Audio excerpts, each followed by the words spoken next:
Everybody, welcome to an On the Contrary, the show that's unafraid to give you the opinions that everybody else talks about in their darkened rooms. We're here in public. We're saying it every single week, every Saturday. I'm Chris Spags, joined today by a man who's currently fighting people for the crown of the, well, I don't know, fantasy basketball? I don't even know what it is, Alex. But Alex Osmo Baker, the top DFS player in the world. How's it going? I'm doing great. Coming at you from Florida, or as the young kids like to call it, Florida. Uh, Hopefully, everything, the internet connection here will be good. If not, bear with us. Excited to talk about Week 13. I'm not sure I can give you all my best picks because I gotta save them for this championship game. I'll try to give you enough that you guys can make some money too. Yeah, I think maybe you could be spurred on by throwing some likes in there because I think that's a good way to bribe you. A little bit of money under the table by liking this video on YouTube. And also today, joined again by one of the foremost experts in NFL analysis and also a senior editor at RotoWorld, Evan Silva. How are you doing, Evan? Good. It's good to be back this week. It's a really interesting week because we have the full NFL available to us. There are no teams on bye. There's no Thanksgiving slate, pulling 6 teams off, away onto a different slate. The only, I guess, for the main slate, all we're missing are the Thursday and the Monday and the Sunday night. So there's a ton of value on the slate. Like Chris Godwin came open late in the week.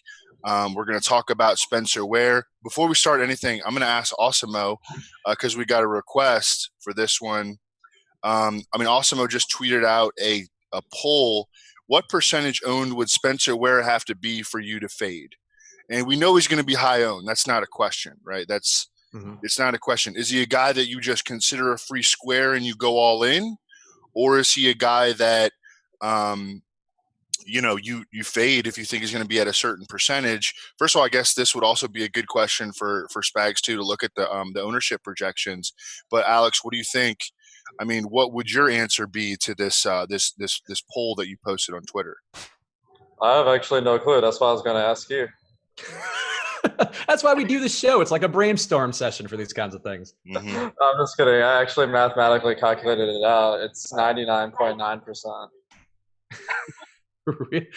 That would be a bold one. I assume you're being a little bit hyperbolic, as these talking heads tend to be, Alex. Yeah, that's what touts do. Touts going to tout, right? That's fair. Speaking of touting, we're going to talk more about Spencer Ware, hopefully less about Kareem Hunt, who seems like a not great human being. But before we do that, you might notice a little logo if you're watching this on YouTube right now. Today, we're sponsored by Fantasy Draft, and Fantasy Draft is a great provider.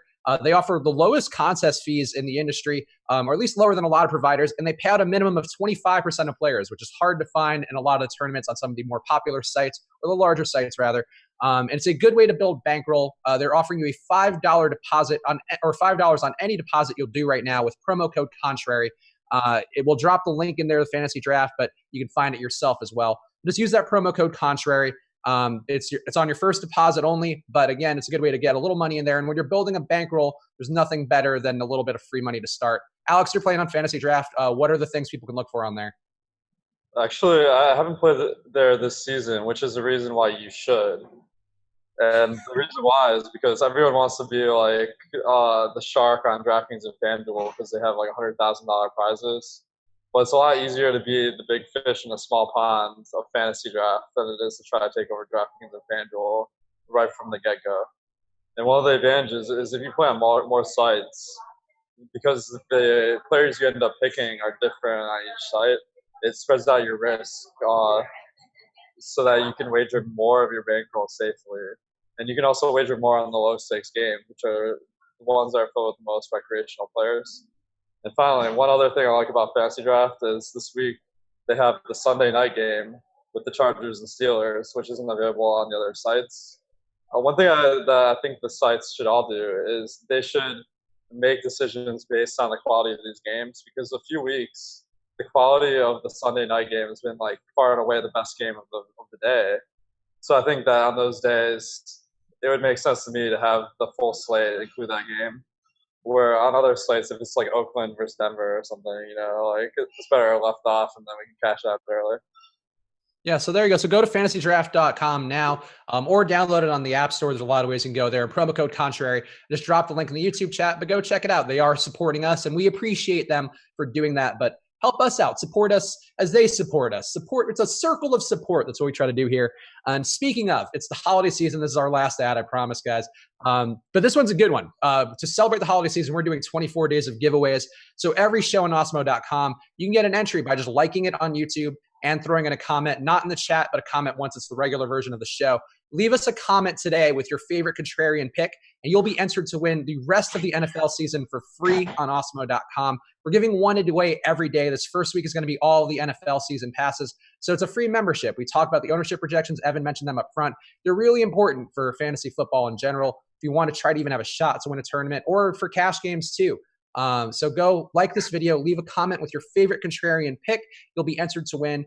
We'll probably reach out to you. I don't know if it'll be in time for the slate tomorrow, but again, if you like and comment on this video, you will be entered to win. And we have a grand giveaway at the end of it all on Christmas Eve. We're giving away one free all access annual pass. So that is a big prize, big high money prize, which you can sell to other people, or probably don't do that. But Alex, speaking of the the value of the ownership projections, there's a dude that I interact a lot with on Twitter. He's a smart dude. I think his name is Johnny or something. He's got like a Packers Avi on him. I know he watches the show, and he had a question like, hey, I listen to every podcast and every show this week, and I hear about Aaron Jones all week. Aaron Jones, great play, but he couldn't understand why Phillip Lindsay is like 1,000 less than him on DraftKings, maybe even more than 1,000 less than him. And he's like, why? I look at the situations, and to me, Phillip Lindsay is like just as good of a play, if not better. And I was like, hey, if you think you have an edge, go all in. Like if you think you've identified that edge, because that the podcasts and the shows, they all drive the ownership percentage, and we know that Aaron Jones is going to be really high owned, and he should be high owned. But guess what? If you think that Phillip Lindsay is just as good a bet at him at a cheaper price and a much lower ownership percentage, man, I say hit that hard, right? I mean, what is the what do you got? What do you have right now for ownership projection for? Well, I guess can we do Spencer Ware first, because we didn't hit him, and then and Lindsey and Aaron Jones on DK. Okay, so I'll have 2 points for you. Spencer Ware is at 45%, chalkiest guy on the slate. There's another running back. We're going to talk about all the running backs today, obviously, because running back is kind of a key focus this week with how the slate breaks down. But this is why you should have our ownership projections at Osmo.com, and you can get those for free for 1 week with promo code Contrary as well. We're giving them away. We got giving away all over the place. But so it's not that much of an edge, actually, because Aaron Jones we have projected for 24.4%. Phillip Lindsay on DK, we also have projected for 24.4%. So interesting, but at very least, you are getting the price discount, which is what, like $1,300 between the two guys. Well, Evan, here's what we should do. We should just tell everyone about how Phillip Lindsay sucks, and then we'll get this Phillip Lindsay ownership decrease. I'm in. He's too small, can't run between the tackles. Yeah, we'll tell him it all. Yeah, hold on. People are confused by the comment thing. The comments will be on this video after we finish. This is a live stream, so that you don't get comments until after we're done, I believe. Yeah. Anyway, Phillip Lindsay. Yeah. So we're going to talk about all these guys as we go. So don't spoil it all, Evan, because we're going to go game by game, talk about the guys. Let's talk about the chalkiest guy on the slate again, because this late breaking Kareem Hunt news, caught on video doing something terrible. He is going to have a tough time getting in the league, at least this year. And we have Spencer Ware stepping in. Evan, I guess right away, do you think Spencer Ware is a 1-to-1 replacement for Kareem Hunt, or at least close enough? No. He's a significant talent downgrade. I mean, if that's what we're talking about, is that what you mean by a 1-for-1 replacement? Yeah, I think people assume with running backs in particular, you just plug a guy in, he's going to kind of have the same opportunity, and it's more about the opportunity than the talent. So I think that's the logic people are playing with this week, and you're saying that might not be the case. Oh, I mean, well, he's much less skilled in the passing game. There's a big difference between the two. I think that we will probably see Damian Williams contribute in the passing game. We will see Darrell Williams, a rookie out of LSU, who was blocked at LSU by Leonard Fournette and then by Darius Geis. But he's a real talented dude. He played a bunch in the preseason, had some big preseason games, and I mean he's not a slouch. He has 0 touches on the season though, so we've never even seen him play against like real big time competition. But the number 2 guy is Damian Williams. He's been around. You know, we've probably flirted with playing him at times in daily fantasy because he's been cheap and he's been in positions where he was going to get like 13 to 17 touches on the Dolphins, most memorably. Or forgettably, and he's just not very good. But like he can do a bunch of he's like a guy that coaches trust. Spencer Ware can pass block. He's not a guy that he's the best pass blocking running back on the Chiefs, but he's not a guy that they want to send out into routes and throw passes to. Now he may catch a few passes, and he's like big, and when he gets like a head of steam, he could rip off a long catch. We have not seen a big sample size from him though this year. I mean, he's got 36 touches on the year. He missed almost all of last season with a severe knee injury, which required a PCL surgery. Was not ready until way late in the recovery process, even though the injury happened very early last year. So all that was concerning, but he was ready. He's out there. I think he's going to get 16 to 19 touches right now is how I would have him. Look, if he gets rolling, he could get like 30. I mean, they're huge favorites here.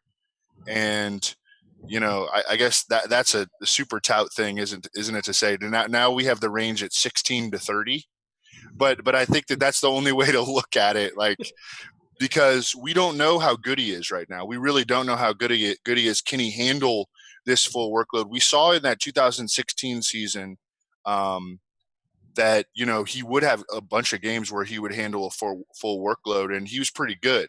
But we legit don't know how good he is right now because he's barely played. And maybe if he was doing well, we would have seen.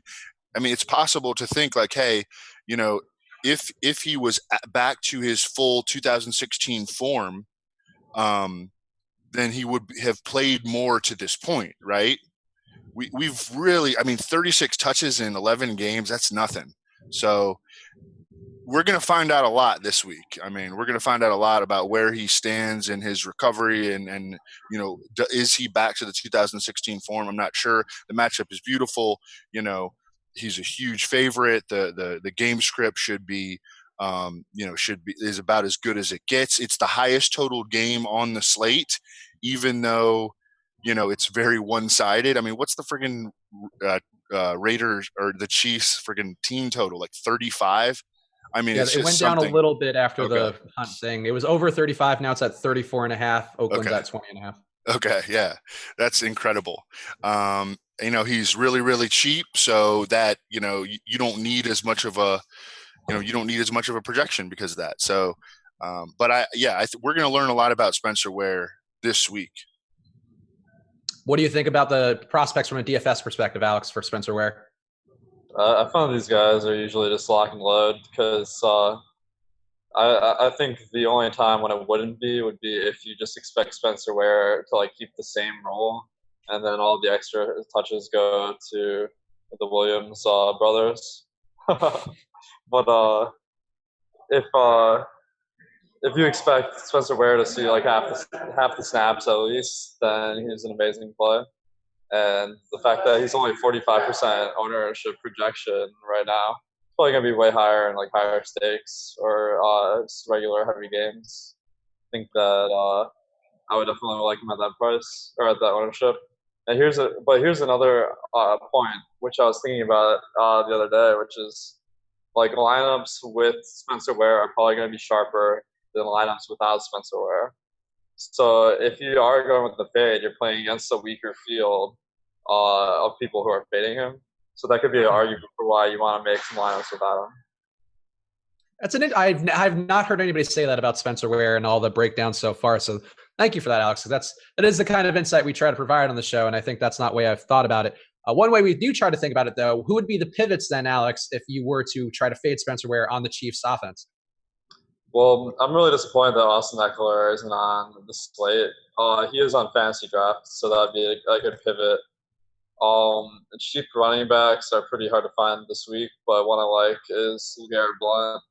I mean, the opportunity is way lower. I don't think he's going to get many targets. But the Lions showed that without Kerryon Johnson, he's going to be the workhorse running back in the run game. And I think he's about the same price as Ware. So I really like Legarrette Blount in isolation. But in terms of the whole slate, it's harder to get to him just because of Ware is like the cheap one. There's some really good cheap wide receivers. But I think that could be a great contrarian play. Yeah, 20 touches over Thanksgiving for Legarrette Blount, which I was actually going to bring up later. And it could be profitable versus the Rams. The Rams are not great versus the run, and really not great overall. That was their best defensive game of the year versus the Chiefs, and they gave up 50 points. Not that they're going to do that with the Lions, but that's worth noting. What are your thoughts on Legarrette Blount while we're talking about him, Evan? Just kind of pissed at him because on Thanksgiving, like I was planning to play him. I mean, at 4,600 on FanDuel, I was like, man, he's like a lock button, you know. But then, of course, I talked myself out of him. I played Derrick Cohen, who, you know, he was a little bit more expensive, and he did fine, you know, but he was a little bit more expensive. Chase Daniel missed him on the early touchdown, which could have, you know, he really could have taken off there. And then Legarrette Blount, I think Legarrette Blount outscored him. Yeah, he definitely outscored him because he had 2 touchdowns and over 100 total yards, you know, at a much cheaper price. So I kind of have that bias working against him. But, you know, I think the Lions are going to try to run the ball, at least early in the game. And then if they can stay competitive, which – let me look at the line here. I feel like there's been line movement toward the 50. Okay, opened at 10. Nah, not really. Yeah, so not any line movement here toward Detroit. But look, if the Lions can keep it competitive for 2+ quarters, then Legarrette Blount would be in a good position. We know the Rams' run defense is not good. They allow over 4.9 yards per carry to opposing running backs. The Lions' run blocking has been really good this year. And Legarrette Blount, hey, whenever they're in scoring position, you know, he's going to be getting the rock. He's a little touchdown dependent. I mean, I don't think there's a scenario where he doesn't score a touchdown and he helps you, you know, so and touchdowns are fickle. But yeah, I mean, he's definitely a guy that we should be considering. Yeah, I think that's fair. And that's why the show's on the contrary, by the way. You won't find a show talking about Legarrette Blount in the first 15 minutes at length anywhere else. But yeah, I mean, look, when you're talking about price pivots, you know, that is a price pivot who's there. Anybody else, Alex? I mean, people have talked about Carlos Hyde. I know some Jalen Richard talk a little bit. Anybody else under Ware who you would even consider playable? Yeah, I mean, both of those guys are on my radar. They're showing up in my crunches. But I really do like the chalk running backs this week as well. So if I'm going to have a contrarian pick at running back, it'll probably be like just here and there, but not a overall slate strategy for me. Okay, that's fair. So let's just bounce back to the Chiefs because we didn't talk much about their offense. Obviously, if there's going to be scoring in that game, and we're thinking Spencer Ware might not do it, somebody else on that Chiefs side has to get the scoring. Who are your favorite plays on that side, Alex, besides Ware? Well, I think it's worth noting that Sammy Watkins is out along with Hunt. So I think that really opens up Tyreek Hill and Travis Kelce to get monster workloads. So if you believe this game has any chance of staying close versus the Raiders, I mean, this is like a dream matchup, and the injury situation is favorable. And there's a ton of cheap value so you can afford these guys. So I think the Kansas City team stack is going to be really popular this week, and it's a great one to go to. Yeah, I love Kelce. We have him projected for about 15% ownership right now, which seems really low. Tyreek also not projected for a ton either. So it seems, you know, based on our early projections, at least, people are not trying to play other parts of the Chiefs quite as much. And I do think it's a pretty decent opportunity there. Evan, what do you think about the other Chiefs pieces besides Ware? Yeah, just love them. I mean, and I know that those projections are for DK. I would guess that the reason that Tyreek's his ownership is not that high is because he's 9,100, which is crazy. Yeah. I mean, that's crazy. On FanDuel, he's higher. He's 22% on FanDuel. Yeah, all right. 8,400 on FanDuel. I mean, I think he's like a value play on FanDuel, you know, and on DK, he's like, whoo, that's a lot. But, man, he can we all know he can triple, quadruple that up. So, I mean, I expect them to. I mean, it's the Raiders. They can't cover anyone. I mean, Tyreek should rip it up. You just look at, and it's a real small sample size. It's 3 games that Sammy Watkins has missed or barely played in. But in those 3, Tyreek has 14, 13, and 10 targets. And then, for an average of what is that, like 13 or 12 or 13? And then in the other 8 games, he averages 7.1 targets per game. So, that's a real big gap, and it's a very small sample and probably not reliable. But I think that his target expectation definitely goes up without Sammy Watkins in the lineup. I don't know. Do you guys have any love for Chris Conley? Like, he has one big game this year, and of course, it occurs in the game where Watkins barely plays number 1, which we do have that scenario repeating here. But it's also like one of the highest scoring games of all time. So, are we chasing there or what? I was actually going to ask that too, because I thought Conley looked good in that game, but I think that's his ceiling game and we'll never see it again. We haven't projected for 8% ownership right now on DK. I'm not crazy about him. I'd rather go with the main guys, but what do you think about Conley, Alex? Here's the real red flag with Conley for me. He's played a ton this year, so I don't think his playing time is going to see a significant increase. So you'd have to believe that their whole game plan is going to change because Sammy Watkins is out, to try to get him the ball more. I think it's more likely we see some of the other receivers get those targets, like Hill and Kelsey, and also Marcus Robinson, Demetrius Harris. Like, those are all guys that see the ball a higher percentage of the time when they're on the field. Yeah, I think that makes sense to me too. And that's why, I thought Conley made sense in that Rams game because there was going to be so many points, like Evan pointed out. I think in this game, are they really going to need that much? And I guess here's another question. Are there any Raiders to run it back with? I've seen some Richard talk. We mentioned him above.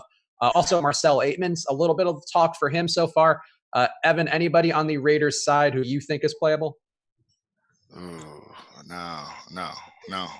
Nope. That was a real grunt reply that only the Raiders can bring out.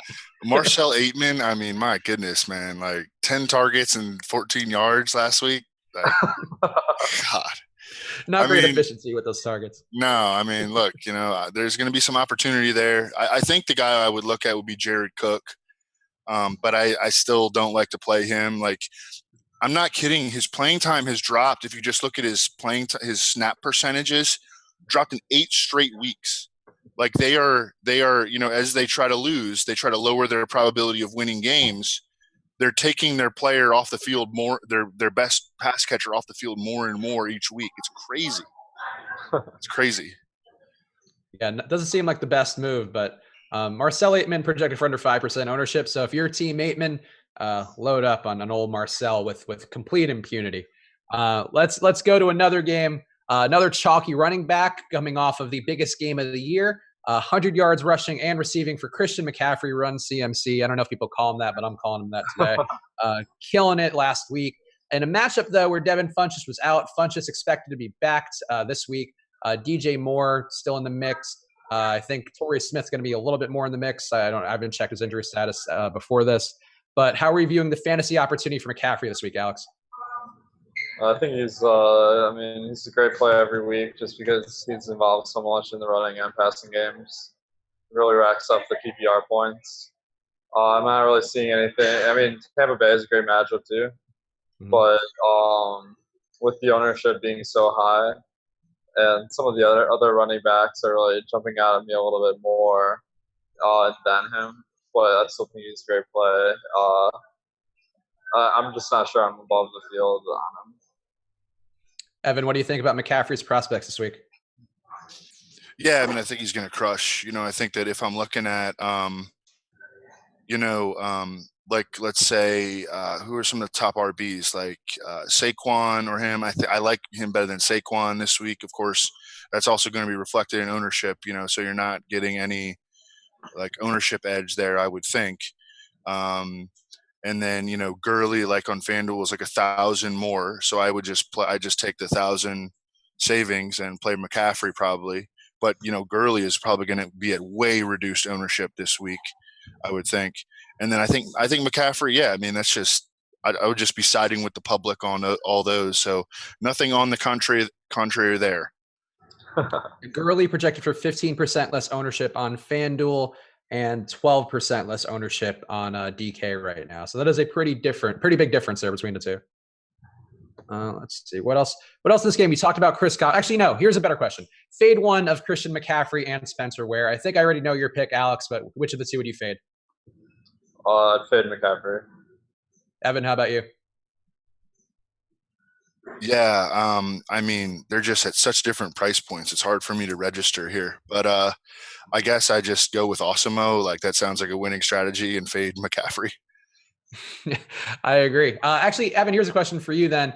Any concerns, I guess, with Funchess returning to the lineup for McCaffrey? Because to me, that seemed like a case of consolidated usage for both him and DJ Moore. Once you get bodies back, I think it's not the same for him this week. It's not a concern for McCaffrey, I don't think. I think it's a concern for DJ Moore. Is he going to lose routes and targets, with Torrey Smith? I mean, with all hands on deck. They got Devin Funchess, they got, Torrey Smith, they got, they got Curtis Samuel. He's good to go. They got DJ Moore. They got Jarius Wright, who they play. They got Greg Olsen at tight end. So are the same number of targets going to be there for DJ Moore? I don't know. I'm concerned but Devin Funchess might still not play. Because when they talked about him from a health standpoint, they didn't seem very committal late in the week to him definitely playing. So if he doesn't play, then that changes a lot. Then you have, Jarius Wright as the 4, kind of like as the 3 and the 4, you have Jarius Wright and Torrey Smith, and then as the 1 and 2, you have DJ Moore and Curtis Samuel, and that gives you a more like linear, straightforward projection. Because Devin Funchess can have 8 target games. You know what I'm saying? Like, he plays every snap. So him being out or in is like a huge deal. It's a huge deal. Yeah, I agree. I would love DJ Moore if Funchess were out, but I think with him in, Moore is a tougher play, and he's currently projected for a good bit of ownership right now as well. Just a shade under 20% for DJ Moore currently on DK. So that would be a little bit heavy for DJ Moore with Funchess back in the lineup. Let's talk about Chris Godwin real fast on the other side. He's projected to be the highest owned Buccaneer. A ton of ownership with Deshaun Jackson out with a thumb injury. Is he the play on this side, Alex? Yeah, I mean, I think he's one of the best plays of the slate just because Deshaun Jackson out, I think their rotation will tighten up a little bit, and Godwin has only seen the field for about half the snaps or a little bit more. So if you increase that and you've seen the 3/4 of the snaps or more, and he has gotten good usage on the snaps he has seen. So if you just scale that up, you're looking at a pretty good projection, and he's only 3,900.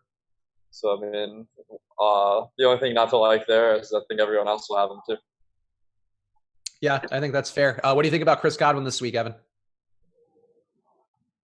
Yeah, I mean, I like him a lot. I like him a lot as a player. We know that we're going to get James Bradberry, the big number 1 corner for the Panthers, on Mike Evans because that's what they do every time.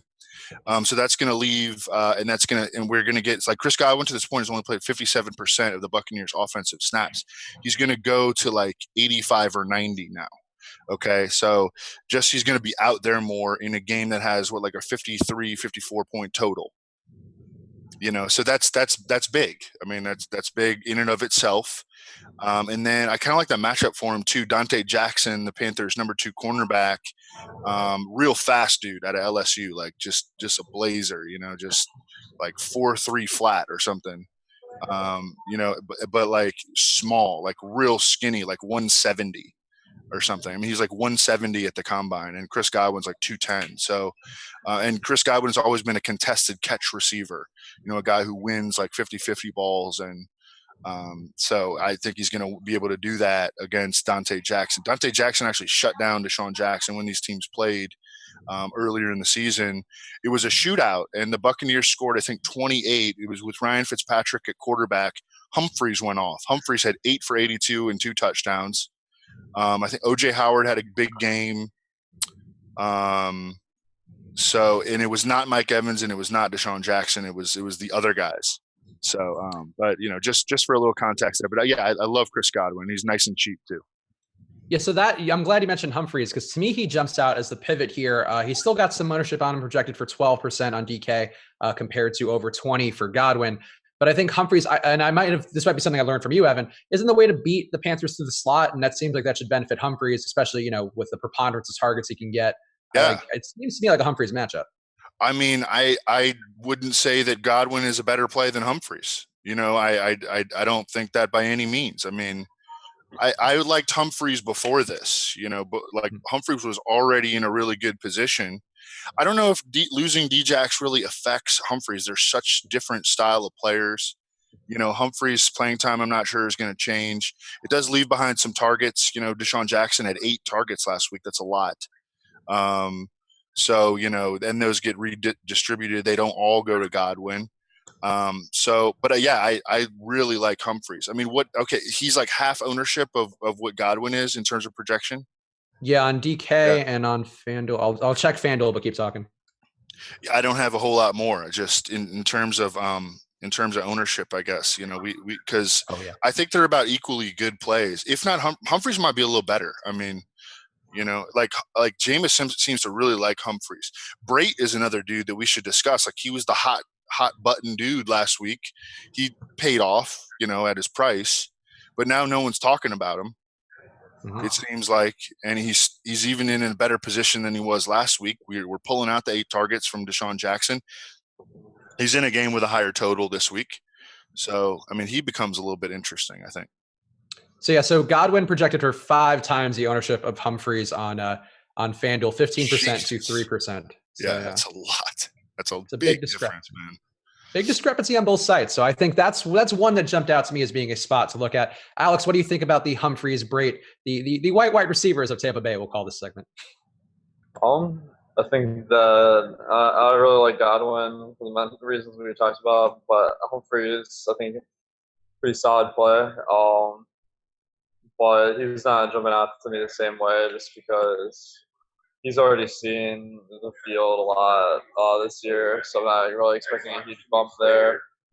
I think the game log is really good, but it's because he's been seeing some really positive regression on like his catch rate. So he's just been catching like all the targets been thrown at him. I don't expect that to like really be reliable for predicting the future. So that's another knock against him. So I just think that the guy getting the big bump is Godwin, and Humphreys will get just a smaller bump.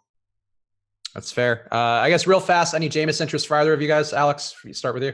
Yeah, definitely. I think that every week Tampa Bay is a great team stat because they just throw the ball a ton, and the Panthers are about an average matchup for the passing game.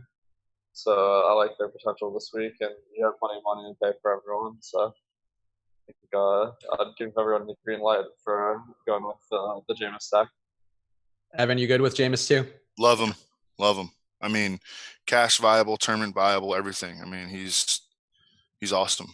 He's an awesome play. All right, so there we go. So that's a lot in that game, which I think should be one which people would want to target. Pretty big total there. Let's talk about another popular running back, not quite as much as the other guys we talked about. We hit on him a little bit up front. Aaron Jones in Green Bay, 14-point favorites versus the Cardinals out in Lambeau. Jones just got 20 touches for the first time last week. Is there any issue at all for him in this matchup versus the Cards, Evan? Aaron Jones? Yep. No. I mean, no. I mean, maybe Mike McCarthy. I don't know. I don't see it. I don't see like Mike McCarthy. Just natural variance of football. I mean, everything else is going great for Aaron Jones here. Massive home favorite. Looks like it's going to be windy. This is the game that it looks like might be weather affected on the slate. Might be windy. Really like the Packers defense in this spot against Arizona. Graham Barfield of NFL Network now, I guess, has he noted that the Cardinals, since our boy Byron Leftwich took over as play caller, although they have looked more competent on offense, and some of our dudes in fantasy have been producing better, and we like them. They have still allowed the most pressure, the highest pressure percentage in the NFL since Byron Leftwich became OC. Like, they don't have a lot of good players, and that's an issue, and then now they're facing the Packers, who are like top 8 in every pass rush metric. They can get after the quarterback. They blitz a good amount under Mike Pettin. You got the weather. You got, Spags, your boy Rosen loves to throw the ball to the other team. He's no longer my boy. Oh, yeah. You had to end that. It's been a tough run of I was off him last week. Yeah. I'm just out. This week, so the Packers D isn't like, I get it. The pass rush, I want to play the Packers D this week a lot. It's a really bad team total for Arizona, but boy, Contrarian Rosen this week. He's never going to do it. This is it. In Green Bay, where legends are made. Him and Mike Vick, 2 guys to storm into Lambeau and have big days. I was setting up for next week, and I was looking at the schedule, and man, I can't remember who they're playing. Arizona's playing, but I was like, man, Rosen could smash next week, and I thought of you, Spags. I was like, Spags, he's gonna be on Rosen in week 14. I can't remember who they're playing, but and they're like at home. But yeah, I think that Packers defense and Aaron Jones together make a lot of sense this week. Alex, what do you think about Aaron Jones and maybe the correlation with the Packers D? Yeah, I think it's great. A spot for him. Huge favorite, and he's just getting the workout horseback kind of role, something that we haven't really seen in Green Bay up to this point when they made the Ty Montgomery trade. So I think it's a great play. The only thing stopping me from having fun would just be the fact that there's so many other equally good plays at running back this week. Mm-hmm. Any interest in a very contrarian Aaron Rodgers, Alex? He is under 5% ownership. There is a big team total here, which I think people will assume will be from defensive touchdowns and Aaron Jones touchdowns. But we got Aaron Rodgers there. He can still sling it theoretically, even though he hasn't had a great year. Any interest at all in him, Alex? Yeah, I mean, I'm always interested in Rodgers, especially when he's contrarian. This week, I think it's just like an average matchup versus the Cardinals D in passing. And I'm not sure the game flow will really work out for him. I think the main reason I'm not going to have a ton of Rodgers is because I like to play the correlation with the other team. It's just hard to kind of find a player on the Cardinals that you really want to have on your team this week. It seems fair. Evan, what do you think about Aaron Rodgers? Yeah, I think he's definitely in play in tournaments, I don't know.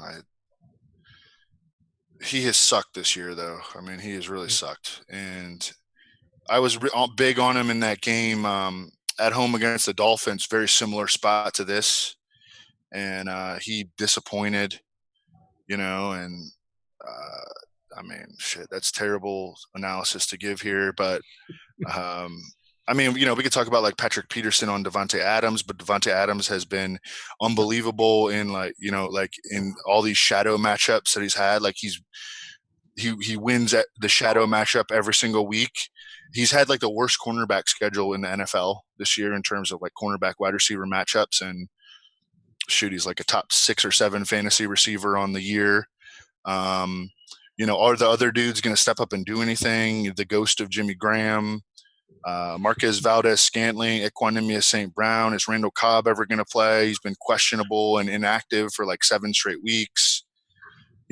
Just not getting a lot of support, man. Aaron Rodgers not getting a lot of support. But yeah, I mean, if I'm making a bunch of tournament lineups, I'm definitely at that low ownership. I'm putting him on a few for sure. I mean, the team total is there. You could play him with Aaron Jones. I mean, you could definitely play him in the same lineup. You probably want to have like Davante Adams in there too, or take a shot on one of the rookie receivers too.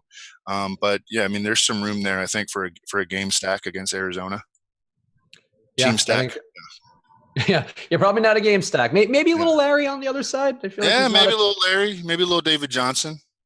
Yeah, not a terrible matchup for Larry, and he does get touchdowns, even though it sucks, man, because Josh Rosen really is he looked good, like not good. He looked passable for stretches, and it's just getting worse each time out. And it's hard watching the film. It's hard to actually justify him anymore, even though, I still like him on paper, but he's gonna get his ass kicked this week, I think. He's gonna be fine in the long run, but yeah. I think that they just their GM has been whiffing hard for for a while now, and it's catching up to him. Yeah, maybe next year for Josh Rosen, or maybe next week. We'll find out in week 14. Let's talk about the Rams. We talked a little bit about this game, but the Rams are heading into a game with the Lions in Detroit. Todd Gurley still over 20% ownership, but lower only all the other guys at running back we've discussed. Let's talk about Gurley, but also one guy I want to talk about. Are people sleeping on Josh Reynolds? Just under 8% projected ownership right now on DK. Good game. He's filling in for Woods on the outside, whereas Woods is filling in for Kupp on the slot. I mean, that's what I think I've seen. Evan, if you want to correct me on that. But what do you think about Reynolds' prospects, Evan? Yeah, mostly Reynolds outside, mostly Cooks outside, and then Woods slot for sure.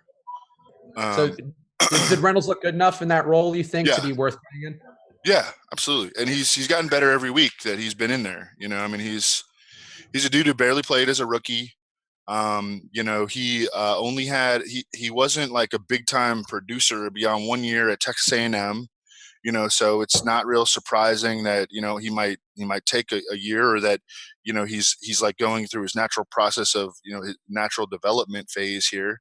And he's getting more targets every week that he plays, and he's been more productive every week that he plays. So his price is not, you know, it's not great on DK, I don't think, but for any guy who has two touchdowns in the range of potential outcomes, like, and he's got that. You know, we saw that from him a couple games ago. Last game he had 6 for 80 and a touchdown. He's going to be out there all the time in this high-scoring offense. The Lions, since they traded for Damon Harrison, their run defense has become much better, but teams are just rocking them with the pass. You know, like, and this is going to be, I think, a very efficient game for Jared Goff. Teams, when they play the Lions, their play volume tends to suffer because the Lions are just suck the life out of you, you know, with they play slow, and, you know, they're going to try to run Legarrette Blount, and, you know, and then they're going to go back to the huddle, and, you know, they're going to take their time, and, you know, it's going to cut some seconds off the clock, but, you know, it's going to cut some plays away from you. But I mean, Jared Goff, I mean, I think he's going to be hyper efficient in this game, and Josh Reynolds can very well be on the receiving end of a lot of that production. What do you think about the other wide receivers there? You have Cooks, who I presume will be shadowed by Darius Slay, and Woods. Which of those guys do you feel like is the better play? Evan? Yeah, I mean, Cooks. I like Cooks better. I'm not too scared of Darius Slay.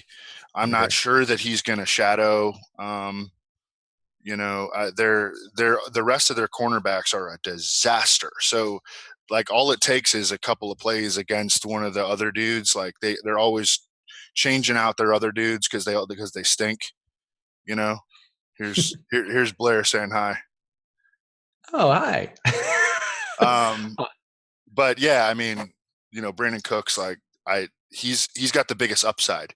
Woods has been, you know, more of like a slot receiver when he's been playing in the slot. You know, he's like 70 yards every time, not giving you the monster games, you know, and Cooks has that. I definitely, the matchup is in the favor of Robert Woods, though. But if we're looking to win a tournament, I think that Cooks is the answer. Alex, how do you feel about this Rams offense, particularly the pass game? I think they have as much potential as anyone. So I really like it, given that there's so much value on the slate. You can easily afford like a Cooks Woods, Goff stack, plugging in some of the cheap guys. I'm not as big on Reynolds just because I think the price tag accounts for whatever upside he has, and there's other guys at that mid-price range I like a little bit better. Also, really like the Lions stack today because the Rams do allow like pretty decent yardage. Matthew Stafford hasn't won anyone $1 million this year so far, and he usually does that. And there's some really good options on the team price-wise. So I really like having Stafford with a couple of the receivers as a contrarian stack this week. I wanted to ask Osimo this specifically about Stafford because like, I think a lot of people are going to play Galladay, but like, people aren't going to play Stafford. And hey, you know, the Rams over the last 9 games, they're giving up like 3 passing scores a game. And Stafford's price on FanDuel, I'm not sure where it is on DK, but on FanDuel it's $6,700. It's $300 more than Driscoll. Okay. So, and I look again, I hate this Lions offense as much as anyone, trust me. But can he throw for, 303 touchdowns this week? Like, geez, I mean, that's something that he used to do like routinely. What happened to this, man? Like, Bob Cooter, go away, please. Bob Cooter, go away. What do you think, Alex? Yeah, I mean, we haven't seen it yet because the Lions have been dead set on establishing the run this year. Last year, they only ran the ball like a third of the time or less. It was absurd. Uh, but I think a matchup versus the Rams could be the one where they just are forced to chuck. And I think they're going to try to win the game probably. So I think it's worth giving them a flyer here. Do you have any Bruce Ellington interest this week, Alex? Yeah, he's definitely one of my favorite receivers because the price tag on DraftKings, he's 3,500, and he's been seeing like legitimate usage, 9-7 targets in the past 2 weeks. So I'm thinking that he's gonna continue seeing a lot of usage, and at that price tag, it's hard to click someone else. Yeah, I think that makes sense. Let's talk about the last running back who was in that very chalky tier. Actually, well, do we have any more Gurley thoughts before we move on? Anybody like Alex? Do you have any strong views on Gurley? Yeah, just I think he's probably the highest projected player on the slate, and if everyone else is going to run CMC, I think that Gurley might be the contrary play, as strange as that sounds. Evan, any sort of concerns about the addition of Snacks Harrison leading to problems for Gurley, or are you still okay with him? No, I think that the way that the Rams should use him is this week is not to necessarily bang him between the tackles. It's to get him out, use him as a receiver. You look at what the Bears did against the Lions on Thanksgiving. I mean, they had 13 targets to their running backs, and they left like touchdowns and yards and catches on the field because Chase Daniel can't throw, although he wound up with 19 fantasy points still, and like because the Lions are so bad. I mean, dudes are just open all over the place against them. And, Taquan Mizell scored a touchdown on a wheel route. Derrick Cohen scored a touchdown on a wheel route. Chase Daniel missed Derrick Cohen on another touchdown for, a would-be touchdown on a wheel route. The Bears running backs had 10 catches in the game. And I think that the Rams can, and Sean McVay is smart enough to copy that strategy with Todd Gurley. I think it makes a lot of sense. Yeah, I think that does work. And, just again, Todd Gurley, the lowest owned of these running backs we talked about here. So as Alex mentioned, as a top projected guy, there is probably some value in going there, just knowing the safety and not really having to worry quite as much. Let's talk about sorry, go ahead. It's not just safety. I mean, he could go out there and get like 50 fantasy points or something absurd. Sure. So. And he did just do that in a game where the Rams scored 50 points. So that is noteworthy. The other running back in this group we talked about a little bit, but Phillip Lindsay rounds out this 5 horsemen of people who are going to be owned a ton. He's got 2 straight 20-plus point games, a matchup with the Bengals D, who are allowing 4.7 yards per rush, just looking bad across the board. Are we playing Lindsay this week, Alex? I think he's like a viable play for sure. I'm really surprised that he's so high owned, but taking a look at his game log, looks like he's had several 20-point performances in the last 4 weeks, 3 out of 4. And at 5,400 on DraftKings, and he's 7K on FanDuel. I think that you can get a pretty good value there. But I definitely don't think he's a lock or that much better than the other running back plays this week. So if the ownership is really high on him, that might be a reason I'll go elsewhere. Evan, how are you feeling about Phillip Lindsay? Yeah, I mean, I like him. I like him. I wish that Royce Freeman wasn't back because, since Royce Freeman came back, he's at 14 and a half touches a game. Yeah, 29 touches in 2 games. So look, the dude's a baller. Like, I love watching him. I love watching him play, and I'm not overly compelled to use him in fantasy. But he does have a great matchup. He is a favorite, a short road favorite. Let me see if there's been any movement. When I looked earlier, there was movement toward Denver Yeah. Oh, I was Yeah. hoping towards the Bengals because I got my hot take lined up on the Yeah, Bengals. I know. I was actually hoping for that earlier in the week, but the Bengals are going to be without their top two left tackles against Denver, against Bradley Chubb and Von Miller. So it's like, man, I wanted to have that hot take too. I was going to pick, like last week, I picked the Bills to beat the Jags. Yep. And I was going to go with the Bengals to beat the Broncos, but I'm off that now. And it looks like the Sharps are also on the Broncos side. I mean, look, I think he's a good play. He's a good play. I wish they used him more in the passing game. And Royce Freeman back, we're not going to see him get 25 touches. So that's my complaint, I guess. Yeah, I like Lindsey. We should talk before I give you my Bengals tout.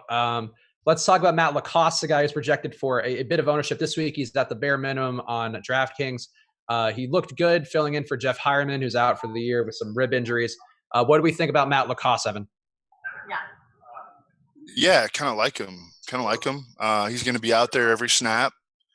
Cincinnati has given up the second most fantasy points to running backs or something like that. They give up, just on the whole, the most points in the NFL and the most total yards in the NFL per game. Matt Lacoste, 6'6", 257, ran 4.71 coming out of Illinois. Wasn't real productive at Illinois, but that's a pretty good speed score, size adjusted speed. The Bengals, they're terrible. They are getting back Nick Vigil, a pretty good linebacker this week. Just something to note. I don't think it's like, we can't play Matt Lacoste because of Nick Vigil. The Case Keenum has been targeting, Jeff Hoyerman. It seems like they call a lot of plays for their tight ends in scoring position.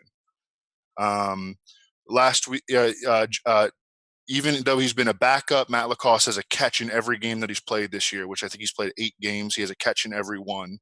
So now we're getting, the big usage bump, and Case Keenum's been throwing him the ball even though he hasn't been on the field very much. You know what I'm saying? So I do think he's a very good play. He's real cheap. The thing is that, you can get value at other positions this week, and so he's not a necessity. But he's very much in play. Like, I think, 50 yards and a touchdown, very much within his range of potential outcomes. Alex, any Matt Lacoste love? Yeah, I agree with Evan there. The value in other slates or other positions is high enough that I'm not really finding myself on the cost, even though it's good value in isolation. The main reason, one of them is that Eric Ebron is just absurdly priced on all the sites. He's 4,200 on DraftKings, 50-something on FanDuel, and he is 8,500 on Fantasy Draft. So when you have him on the field for all the snaps, pretty much, with Jack Doyle being on IR, and some of their other tight ends are also out. So I just see a ton of potential there. And the crazy thing is I'm not even ending up with Ebron that much when I'm running my crunches, because Travis Kelce is the highest projected player at the position for me. And there's just so much value, at running back and wide receiver. I feel like the optimal way to build a lineup is just to go with Kelce and then punt a few at the other positions. That makes sense. Yeah, I love Kelce too. So and that's pretty diametric opposition there to Matt Lacoste, who's as cheap as it gets. But that is probably the more logical play if people are going to pay for Matt Lacoste at some volume. We have him projected for 12% ownership right now on DraftKings, for whatever that's worth. Cincinnati, though. Let's talk about Jeff Driscoll, so Evan, you tweeted something this week about the rushing upside of quarterbacks and how that's been a qualifier for being a top finishing QB. You know what's rushing upside is Jeff Driscoll. 2 rushing touchdowns the last couple games, running it around, been looking good in garbage time, of which the Bengals have had a fair amount the last few weeks. I like Jeff Driscoll. Look, my shtick here, I really like every quarterback under 5K and on some degree, but Jeff Driscoll actually looks impressive to me. Relatively. Why is that wrong, Evan? No, I'm actually kind of on your side. I just, I've liked him the last couple of preseasons. He has 2 rushing touchdowns within the last 4 games of the real life, football. This preseason, for some reason, he didn't run at all. Like he had, I think, one rushing attempt, but the preseason before he ran a bunch. He ran 4.56, man. I mean, he's fast. He's like legit dual threat quarterback. His passing, I remember at Florida, he was just awful, like as a passer. And then he went to Louisiana Tech and he was like decent. Decent enough to get drafted in the 5th or 6th round by the 49ers. They cut him and he's been with the Bengals now. He's been in the system for like over 2 years now. So you kind of like that, hey, he should have a real strong grasp on the offense. He comes in last week, he doesn't embarrass himself. This week he's getting AJ Green, man. That's huge. AJ Green has been out, and AJ Green has great matchups too. Like the way that you attack the Broncos secondary is to go after their perimeter cornerbacks. The Steelers put on a clinic in that last week because Juju's been playing in the slot all year. All of a sudden, boom, they move him out. He played like 80% of his snaps on the outside last week. It's like, this is a fact. Like, this is how you attack the Broncos. And we're going to see AJ Green like 75-80% on the outside this week. So, I think he's interesting. I really do. The biggest concern is the pass rush, just getting after him and making his life a living hell back there. The first string left tackle, Cordy Glenn, is doubtful with a back injury. He's not going to play. And then the second string dude, Jake Fisher, he got placed on injured reserve with a back injury. So they may have to turn back to Cedric Ogbuehi, who's a first-round pick of theirs a few years ago, and he's just swinging gate. I mean, he is like, Bradley Chubb is just going to run right through his ass. So he's going to run right through his ass, huh? Yeah. So Jeff Driscoll is, that's the biggest concern. Hopefully they're smart enough to roll him out to the right side. Side, get him a few seconds, do stuff like that. There are ways that you can work around pass protection issues. Like we see this all the time. You look at like the Vikings, like they can't pass protect. So guess what do? They get the ball out of their quarterback's hands quickly. You look at like the ADOTs, the average depth of target of Stephon Diggs and Adam Thielen, it's like 8 and 9 yards. It's like, it's nothing, and then you look at like friggin' John Brown, he's like 19, or Deshaun Jackson, he's like, 15 or 14 or something, So there are things that coaches can do to work around that. It's just not a great environment here for his first NFL start, unfortunately. That seems fair. Alex, any interest in Jeff Driscoll at under 1% ownership? I like the concept of being contrarian, but I'm not sure this is the right slate for it. The main reason is the receivers are overpriced. AJ Green is like $8K. Tyler Boyd, his price is up because Green has been out. And Uzomah, he's 3,400 on DraftKings, which Lacoste seems like a superior play, like points per dollar. So with the quarterback, I'm really looking for some good plays to surround him with, and I'm just not seeing him this time. Okay, that's fair. So a little bit of Jeff Driscoll. Then we'll just get a little taste, get a little piece of Jeff Driscoll, not too much. We won't go crazy. Won't go Josh Rosen crazy. Alex, give me an under the radar spot because we're running low on time.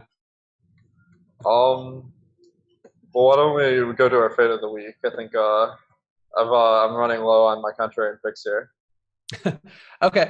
Evan, are there any other games you want to touch on before we go to our fade of the week and our whatever? Because I feel like there's so many games this week and there was so much big running back news. We had to hit the main items, but anything that we didn't talk about, which jumps out to you? No.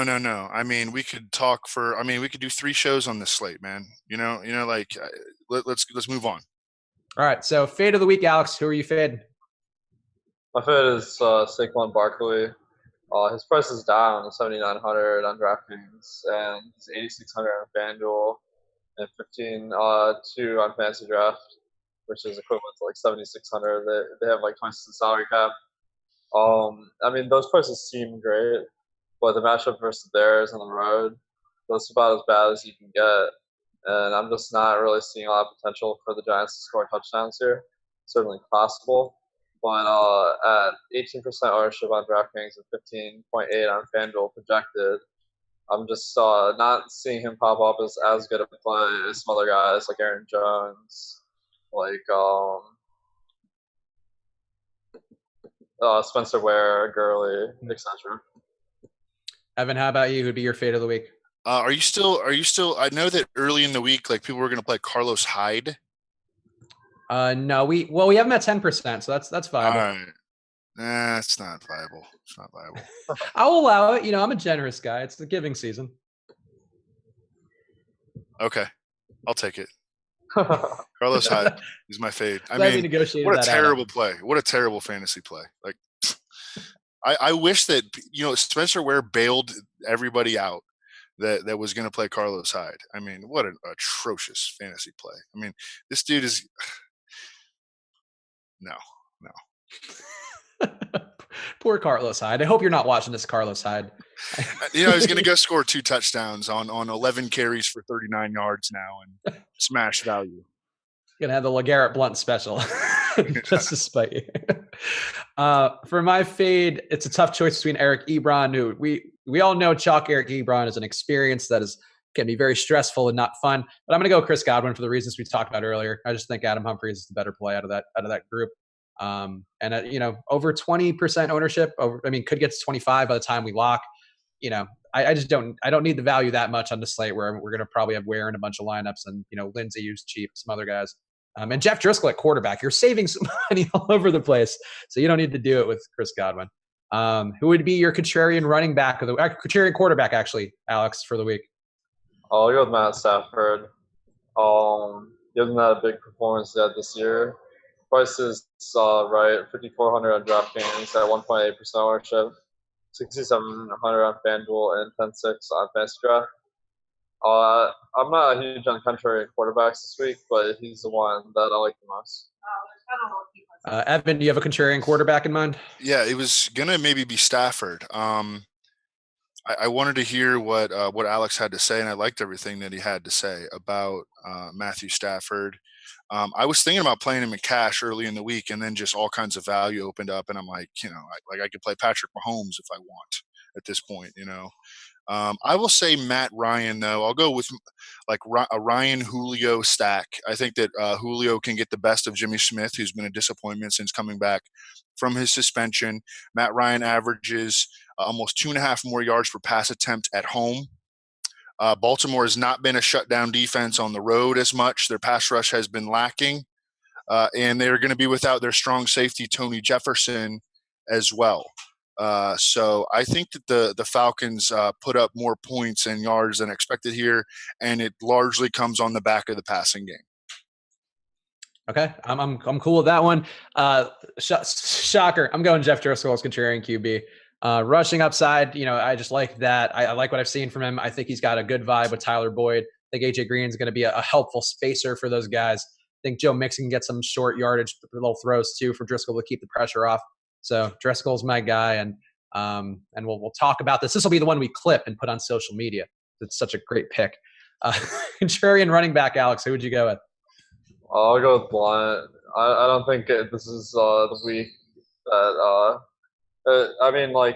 he's not like a great play, which is why he's 1.9%, and that's because there's so much other value at the position, and I don't think he has nearly as much potential as Spencer Ware. But in fantasy football, you're really playing for the variance there. So there's a pretty good chance, I shouldn't say pretty good. There's a reasonable chance he'll go out, get 2 touchdowns, and get in the 20s. And for 3,900, that could be part of your $1 million lineup. Ooh, okay. Evan, contrarian running back. All right, you ready for some real grossness here? Grossness. I'm excited now. Derrick Henry at home against the Jets. Okay. Can only really play him on FanDuel. I don't know. What's his price on DK? Can you look at him? To me, he's really only like a FanDuel guy because he just, 3,800, 1% ownership on DK. Wow, 3,800. Okay. Titans are huge favorites. I think that this is a classic spot where they come off the primetime beat-down loss to the Texans, and they come back home and they smash this just dead Jets team. I don't even know who's playing quarterback for the Jets. I still haven't figured it out. Do you guys have any read on that? Who's playing quarterback for the Jets? It seems like it's going to be McCown. I don't know why you'd rush Darnold back at this point of the year. Versus a tough defense, too. That seems stupid. Okay, I would say if I was going to lean some way, it like at one point it seemed like it was going to be Darnold, and then I would agree that it seems like it's going to be McCown. Anyways, I really like the Tennessee defense here. I think that they can pound on the Jets. The Jets just have nothing. I mean, that's I think the primary reason why Darnold is not playing, because their wide receivers are out running around on high ankle sprains. Their most reliable pass catcher is Chris Herndon, a 5th-round rookie tight end. Rookie tight ends are not supposed to do anything in the NFL. Like if you've studied the history of rookie tight ends, like it's real rare that anyone does anything at that position as a rookie. This dude's their number one option in the passing game. They can't pass protect. They just placed James Carpenter, their starting left guard, on injured reserve. McCown is dust. So I mean, the Titans, I think they roll up on the Jets. The line movement toward the Jets is a concern here for me. It opened at 10. It has moved to 8. It's not really, it's not moving through the 7 or anything like that, but it's a little bit concerning. But I think that the Titans defense rolls up. I think that they control the game. I think this can be a 2-touchdown game for Derrick Henry. I also like Dion Lewis though. Here against the Jets. The Jets have been real bad in run defense lately, and that's where I stand. Yeah, functionally it could be either of those guys just because of how that Tennessee offense works. But I think it's a good spot to look at. For me, I'm going to go Lamar Miller. I thought he looked really explosive in that last game. Obviously, it's hard to not look explosive when you're breaking 90-plus yard touchdowns. But I think that's been the thing with Lamar Miller, which he hasn't shown the last few years. This year, he's been quietly pretty good. And I think this matchup with Cleveland, giving up 4.8 yards per rush, still, an up and down defensive team. I think it's a good spot for him to at least pick up a couple touchdowns and maybe break one. So I'll go Lamar Miller.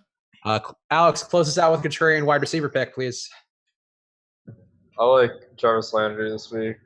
His game log is pretty abysmal, but the price is right.